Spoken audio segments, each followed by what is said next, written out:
What's going on, everyone? It's Bales, and welcome back to another AFL Fantasy head-to-head battle where we put two players against one another and see who will be picking out of them in 2024. This episode 7. If you haven't checked out the other 6 episodes, make sure you go and check all those with all the special guests we've had on so far. And we're going to continue with another special guest. He was a bit more quieter last year, had a sort of relaxing on the beach after coming second in 2022. It is James, coach of Shuckers. Mate, how you doing? Good, Bales. It's good to be back. Yeah, bit of a soft year last year, but that's okay. I'm pretty keen to get stuck into some fantasy preseason and see what we can do in 2024.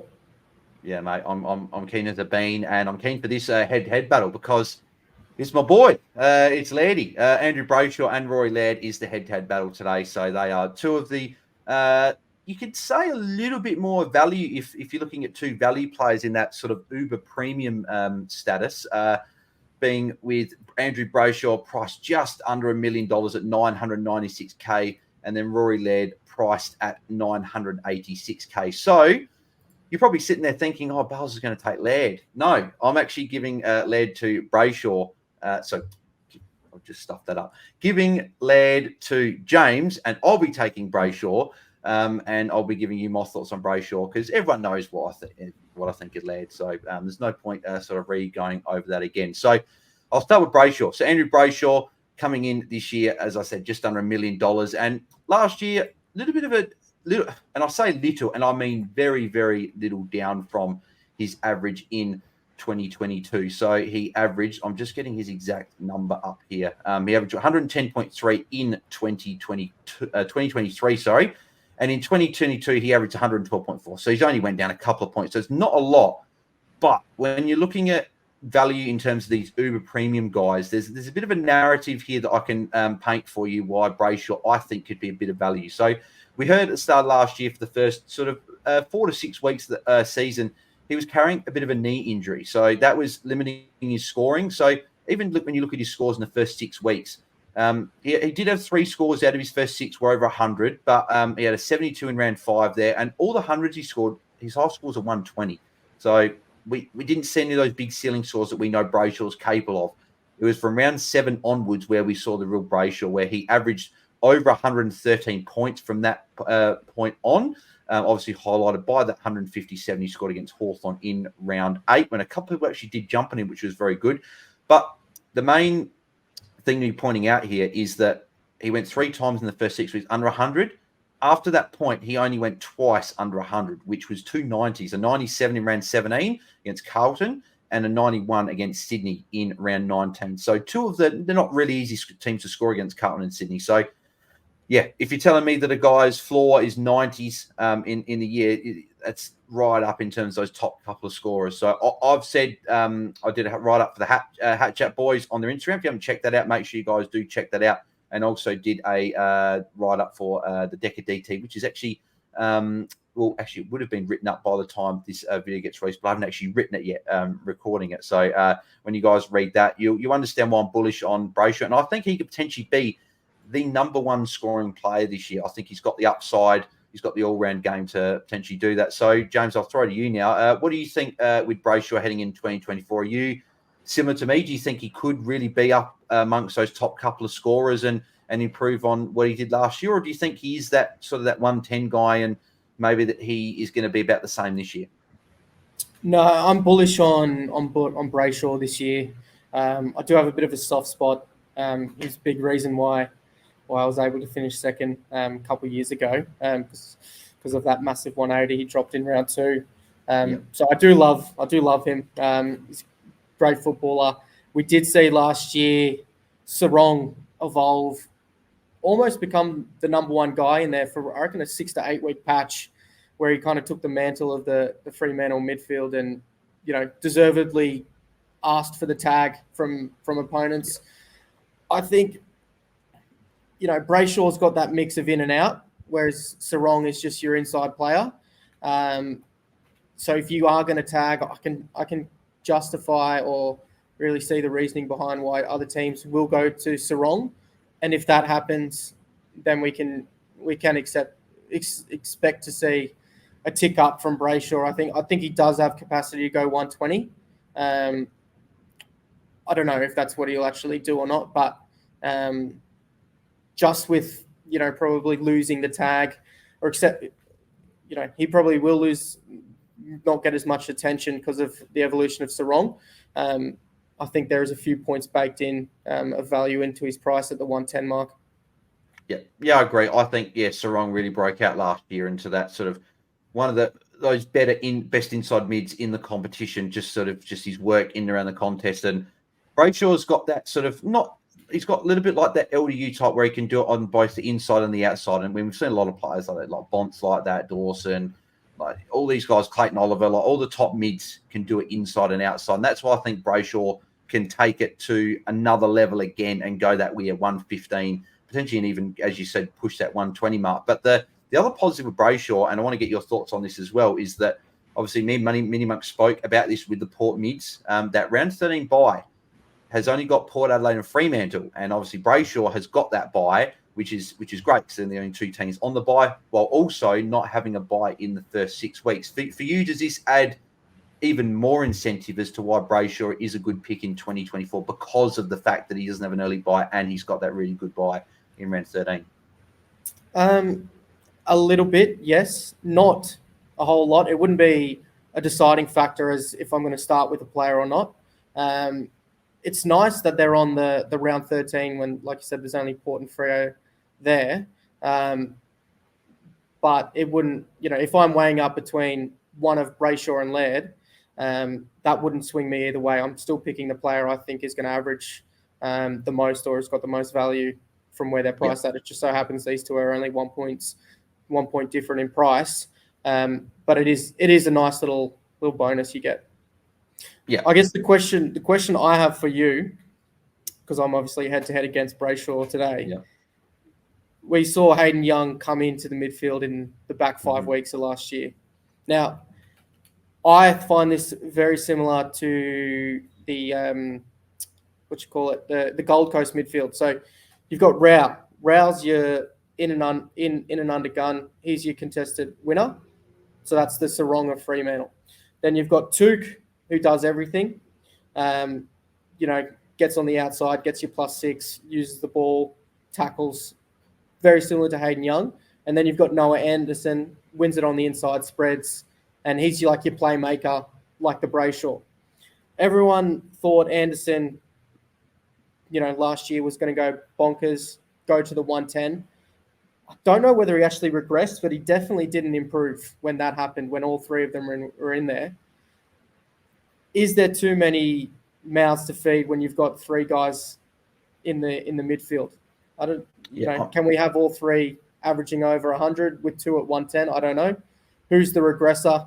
Could it be Brayshaw like we saw with Anderson at the Gold Coast? I don't know. Yeah, no, it's a great question you asked me. I'm actually very glad you said that, because that's probably some people's reservation with Brayshaw, is that they may look at that couple of point dip because Sarong took that step up, and then also the fact, as you said, Young's going to become the midfield. I don't think that's going to concern Brayshaw personally. I think that Brayshaw's going to go above what he did last year. I think Sarong is going to be the one that's going to regress a bit. He averaged what was it, 107 or somewhere around there. I'll just actually quickly get up Sarong's actual average in terms of what he did last year. So Sarong last year went and averaged, when I get up here, 108, priced at 108. So, and his actual average, if I get it up, 108.1. So, I think for me, that's too high. I think Sarong's more a 100 to 105 guy, personally. I think he had just a really, really good year, a lot of 110s, whereas I think this year there's going to be more tags. I think going Sarong's way, and which will mean that his scores will come down a little bit. I see Brayshaw's going, and obviously I just see Young coming in there and going well. I don't know if I see Young going 100.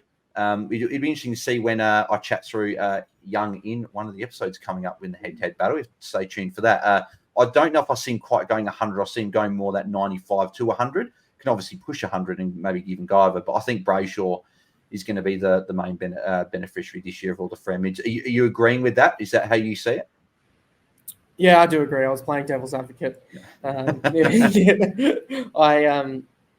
think you've hit the nail on the head with that one. And, I was making a comparison to Gold Coast and Fremantle, but obviously two different teams. It's just kind of similar makeup, I reckon. Yeah. With their Yeah, midfield, I agree as well. Yeah, I mean, who knows? Not I might say I know, but I don't. We could see Sarong just break through again and average 115, and if he did that, then it's obviously great value. But I'm with you. I think Sarong is the regressor, and I think we can see a 115 average season from Brayshaw. Yep, I fully agree. We're going to flip it over, which I'm actually really looking forward to seeing what you've got to say about my boy Lairdy. So why should people be selecting or not selecting Laird in 2024? Rory Laird. Now, for those people who probably don't know, I'm a massive Crows nut as well as Bailey, and I do love Rory Laird every bit as much as Bailey. So I'm very happy to be talking about him today.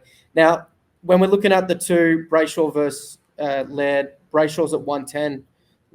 Laird's at 109 price point. So 10K difference between the price, 1 point difference. So technically speaking, let's say if they were to both average 115, Rory Laird is the better pick because you're getting 1 point worth more value in that situation. Now, why do I think Rory Laird can average 115? So the back half of last year, in the last, I don't know, what was it, 5-6 weeks, we saw Matty Crouch come into the team. And now I'm pretty confident Nixie loves him in there and he's a stable in that midfield. I think we're going to see Dawson, Laird, and Crouch. They're your main three. And that's just going to be a very tight rotation. And that's what we like as fantasy coaches, those tight rotations. We don't want to see a Geelong where you've got 25, 30 guys rolling through there. We want to see the same three guys like a Melbourne as well. Why am I confident Matty Crouch is the guy in there? Yes, we saw him sign the 2-year contract, which is great. At the end of last year, the Crows were playing for finals footy, and they backed in Matty Crouch. He was the guy in there. There is a big comparison between the way he plays and Rory Laird plays. Obviously, Matt Crouch is a very slow player. He actually wins the footy really, really well, like Rory Laird does. Rory's a bit more defensive in terms of tackling and does a bit more on the spread as well. But in terms of his contested stuff, it actually makes us a whole lot more stronger in that contested element against the bigger body midfields. I just watching with the eye test, I thought we were able to stand up against the Melbourne midfield when we played them at the G. That really was a bit of a turning game. I don't think we'll see the injection of Rochelle of a Rankin as much as people think. I think it's going to be a very tight midfield in there between those three guys, Dawson, Laird, Crouch. When it is like that, what have we seen Laird do in the past? We've seen him go, 111 and a half in 2021. Obviously, he had that bonkers year of 120 in 2022, and then he came back to the pack at 109. So if 120 is probably going to be his PB year, the Crows are probably going to be a bit better of a team. I don't think he's going to have a PB year, but I think when you've got a 57 baked into that at that 109 from round 1 in 2023. I was actually at that game here in Sydney. It was a hot day. I remember listening to the post-match interview, and Rory said he's never played in a harder game in his life. He died in the back half of that game, and so did the Crows. We turned a 6-goal lead into a 3-goal loss. It was actually really annoying. But they would just run off their feet, and I'm happy to excuse that. So straight away, if you remove that, there's probably a couple of points baked in to a price as well. So that there is opportunity, just based on the Crows getting better as well. He should get back to that 115 mark. I think he's a 115 guy. I just think he had a down season to what his output actually should be. What do you think? Yep, yeah, I agree as well. I'm just actually adding up his scores, like what his average would actually be if you remove that 57 from his average. So he would have actually averaged 111.7. So you got about 2.5 points of upside potentially, if that's basement of what he goes. But I'll give people a bit of a rundown of why I think a lot of Laird's poor scores last year. They've actually got reasoning behind this and why I don't actually think these reasons will be at all relevant in 2024. So if you look at Laird's scores last year, the ones where he went sub 100. So round one against Giants, obviously he got the 57. I heard as well, apparently he was sick, or that was what I remember Jonathan Brown saying. That's what he heard. So if that was the case, then that's another reason why he completely fell off in the second half and just wasn't at the races. Went obviously big in round two, then round 3 and 4 against Port Adelaide and Free, got a tag by Willem Drew and James Aish. I don't see Willem Drew tagging much now. He didn't in the back half of the year when Butters went into the midfield. They just played that young brigade of Rosie, Butters, and Horn Francis, with Wines being a bit in there. Drew played a bit in there as well, and even like a Boat might have sent a couple of CBAs here and there. But I don't see them tagging much. Freo, Aish won't be tagging this year with Young moving in there, and I think Young's more likely to run with the Dawson. Round 9, he scored a 101 against St Kilda, but that would have been a 130. Copped the massive hit early in early in the last quarter, which meant he got subbed out as a precaution. Got tagged against Gold Coast in round 12 for an 81. Swallow got tagged him. We know for a fact that Damien Hunt doesn't tag really much at all. And again, with another year, Swallow getting older, I think they're going to move even more to Anderson. Obviously, we saw Flanders coming to midfield as well. He's got Rowell as well and Took. 85 against North Melbourne as well. Managed a bit in that game and just didn't quite look good. That was his probably one bad game there. And then he got a 131 against Giants, where that could have been a 140, but he did get a big. I think I can't even remember exactly what the injury was, but I think it was a shoulder again. But he missed round 19. Yeah, and he missed round 19 because of that. So I think all those bad scores have got reasoning for he probably elevates that. And just to, again, put in the context more as well, Laird has only gone twice under 80 since he moved into the midfield in midway through 2020, which was against North Melbourne. So if you actually do the times 1.25 for all those scores, he's only got 2 games below 80 since moving in the midfield. So, and rarely goes below 90. So, yeah, I think there's upside for him. I think, as you say, that PB of 120 is probably not going to be his year this year, just because Dawson is there now. But we know that he's got a ceiling of 120. So what do you see Laird averaging this year? What do you got him projected to average? Anywhere from 110 to 120, I'm assuming. Where have you got him?